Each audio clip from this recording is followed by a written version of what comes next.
दोस्तों आज की इस वीडियो में बहुत ही मजा आने वाला है क्योंकि आज की इस वीडियो में हम देखेंगे कैसे सुप्रिया श्रीनाथ गोदी पत्रिका अंजना ओम केसीएफ के चार का निश्चित करता है। दरअसल दोस्तों गोदी पत्रिका अंजना ओम केसीएफ ने अपनी भक्ति दिखाते हुए सुप्रिया श्रीनाथ को अपने बैकफुट पर लाने की पूरी कोशिश करते हैं। तभी सुप्रिया श्रीनाथ ने गोदी पत्रिका अंजना ओम केसीएफ की चालाकी को पकड़ते हुए कौभारे मंच पर कंबल कुटाई करने लगती है। दोस्तों वीडियो के अंत बिल्कुल भी मिस मत करना क्योंकि वीडियो के अंत में सुप्रिया श्रीनाथ ने भाजपा स्पोक्सपर्सन सुधांशु त्रिवेदी और मोदी को भी धो देता है। तो चलिए वीडियो को पूरा देखते हैं। पीएम ने यह भी कहा है कि 90 बार चुनी हुई सरकारों को कांग्रेस पार्टी ने गिराया था। अच्छा, आप कैसे फिर ऑटोक्रेसी का या अलोकतांत्रिक होने का आरोप जी लगता था कि थोड़े पढ़े लिखे आदमी भाजपा में है, लेकिन जिस तरह की बातें कर रहे हैं ये भी व्हाट्सएप और फेसबुक के खर्रे ही पढ़ के आए हुए लगते हैं मुझे। और मैं आपको बता देती हूँ क्यों। इन्होंने पूछा कहां से आय आती है। जिसकी भी आप बात कर रहे हैं वो चुने हुए सांसद है 5-5 बार के। जाइए देखिए उनके क्या रिटर्न्स हैं, जाइए देखिए माय नेता इन पे कर लीजिए, ईसी में उनके एफिडेविट है, जाइए देखिए। बस अब एक बात आगे की सुनिए। आपने यहां पर बड़ी बड़ी बातें करी, मैं आपसे सिर्फ एक नैतिकता का सवाल पूछती हूं। अभी मजा आएगा ना भिड़ो। एक कंपनी है जो भारत के डिफेंस में है, एक कंपनी है जिसकी मोनोपोली पोर्ट में है, एयरपोर्ट में है, फूड एंड एग्रीकल्चर में है, सीमेंट में है, रिन्यूएबल एनर्जी में है।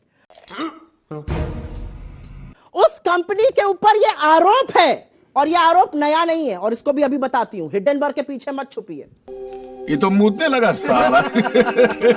यह आरोप नया नहीं है कि उसने शेल कंपनीज बनाकर बेनामी पैसा बाहर से लाकर इनमें लगाया है। भारत की सरकार ये जानना नहीं चाहती कि ये पैसा किसका लगा है, ये चीन का लगा है, ये भारत के दुश्मनों का लगा है, या आप वाकई में जानना नहीं चाहते? ये मैं जरूर जानना चाहती हूं आपसे। आप लंबी लंबी बड़ी बड़ी आंखें करिए, जलेबी बनाइए यहां पर, उससे मुझे कोई फर्क नहीं पड़ता है। इस देश की जनता ये जरूर जानना चाहती है कि अडानी की जांच पर आपके मुंह में ताला क्यों लग जाता है। 2 घंटे 40 मिनट की स्पीच देने वाले महानुभाव हमारे यशस्वी प्रधानमंत्री अडानी और चीन का नाम लेने पर क्यों घबराते हैं? और ये तो उनका ट्रैक रिकॉर्ड बताता है, ये तो मैं नया नहीं बोल रही हूं। अडानी शब्द, एक शब्द ADANI बोलने में प्रधानमंत्री की क्या गला सूख गया, ये मैं जानना मेरे चाहती प्रश्न हूं। का जवाब। क्या प्रश्न? 90 बार चुनी हुई सरकार ये को सवाल कांग्रेस ने हमसे, गिराया। हाँ अच्छा, ये मैंने सुना था। एक और भी बड़ी गड़बड़ बात कही थी, उस पर भी बोलूंगी अभी। अरे बाप रे, ये तो धोती खोल रहा है। ये सवाल उन लोग वो कर रहे हैं जो कर्नाटक की, मध्य प्रदेश की, गोवा की चुनी हुई सरकार सिर्फ पैसे से नहीं, एजेंसीज को अपनी पालतू एजेंसी बना के गिराते हैं। मुझे क्रेडिट नहीं चाहिए। रुक, तेरे को बताते तेरी माँ की। नैतिकता की बात जब ये हमसे करते हैं तो 4 नहीं 5 उंगलियां इनकी तरफ घूम जाती हैं। आज की बात करें, अडानी पर जांच क्यों नहीं हो रही है, इस बात का जवाब भारतीय जनता पार्टी और इस देश के चुने हुए प्रधानमंत्री इसलिए दें क्योंकि प्रधानमंत्री मौन अपने रिश्ते पर नहीं रह सकते। नंगा करके नहला रहा। मैम मेरा क्वेश्चन आपसे था कि आपने बोला कि LIC 80 करोड़ से 36 करोड़ पे आ गई, SBI ने 42 करोड़ रुपए अडानी को दे दिए, तो इससे हम आम जनता को क्या फर्क हुआ? हमारी LIC पूरी हो रही है, हमें अपना पैसा मिल जा रहा है।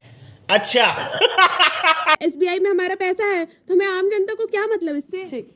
अभी पता चलेगा। आज आप पहली मिली है जिनको लग रहा है कि भारत जोड़ो यात्रा से हमें सक्सेस नहीं मिला है। मुझे लगता है भारत जोड़ो यात्रा में जो करोड़ों लोग हमसे जुड़े, जो लोग आकर हमसे मिले, जिन्होंने हमसे अपने दिल की बात कही, जिन्होंने हमसे यह कहा कि हम उस सरकार से तंग आ चुके हैं जो अपने मन की बात हम पर थोप रही है, जो महंगाई पर, बेरोजगारी पर, गरीबी पर बात नहीं करना चाहती है, हमें लगता है वो बहुत बड़ा सक्सेस है। सही पकड़े हैं। और अगर वो सक्सेस नहीं होता तो मुझे नहीं लगता कि जब राहुल गांधी सदन में बोल रहे थे, तो पता नहीं आप में से कितने लोगों ने देखा कि नहीं देखा, जब राहुल गांधी सदन में स्पीच दे रहे थे तो लोकसभा की जो ट्रेजरी की पहली बेंच होती है जिसमें प्रधानमंत्री, गृह मंत्री, वित्त मंत्री, रक्षा मंत्री, एक भी नहीं बैठा था। सारे वरिष्ठ लोग वहां पर नहीं थे। क्यों नहीं थे? क्या अडानी का नाम सुन के आप इतना सकपका जाते हैं, सकते में आ जाते हैं? और मुझसे एक सवाल, 1 मिनट, मुझसे एक सवाल यहां पर यह पूछा गया कि सारे आप हंगामा क्यों करते हैं? हंगामा करना हमारा मकसद नहीं है। हमें लगता है कि देश की जनता का मुद्दा जब नहीं उठाने दिया जाएगा और अगर उसके लिए शोर शराबा भी करना पड़ेगा तो हम करेंगे, और इस सरकार को मजबूर करेंगे कि जवाब दे। ठीक है। प्रधानमंत्री ने अमृतकाल का एक ऐसा पट्टी पढ़ाई कल लोकसभा और राज्यसभा में कि लग रहा है कि कुछ गलत ही नहीं है, कोई बेरोजगारी नहीं है, कोई महंगाई नहीं है, कोई गरीबी नहीं है। 1% लोगों के पास 40% पैसा सुप्रिया जी नहीं है। आप लगातार बोलिए। हाँ। भाई मुझसे ठीक है, सवाल नहीं, पूछे ठीक है, ना, उनसे भी कई मुझसे भी प्रश्न बहुत हुए, सारे उनको सवाल भी थे। जवाब- बोलने दे तकलीफ हुआ है बेचारे को। बोल उन्होंने अपना पहला वक्तव्य दिया, उसके पहले सेंटेंस से कहता हूं, इन्होंने कहा डिफेंस के सारे प्रोजेक्ट्स इनके हिसाब से अडानी को मिल रहे हैं, जबकि फैक्ट ये नहीं है, डिफेंस के तमाम बड़ी बड़ी कंपनियों को मिले हैं। मगर यहीं पे सारा क्रक्स है, हमारा देश चंद्रयान बना सकता था पर फाइटर प्लेन नहीं। मैं क्या करूं फिर, जॉब छोड़ दूं? हमारा देश इंटरकॉन्टिनेंटल बैलिस्टिक मिसाइल बना सकता था पर एसॉल्ट राइफल नहीं बना सकता था। क्या यह बात तर्कसंगत लगती है? यही बात थी, बना सकता था पर बनाया नहीं गया। खत्म।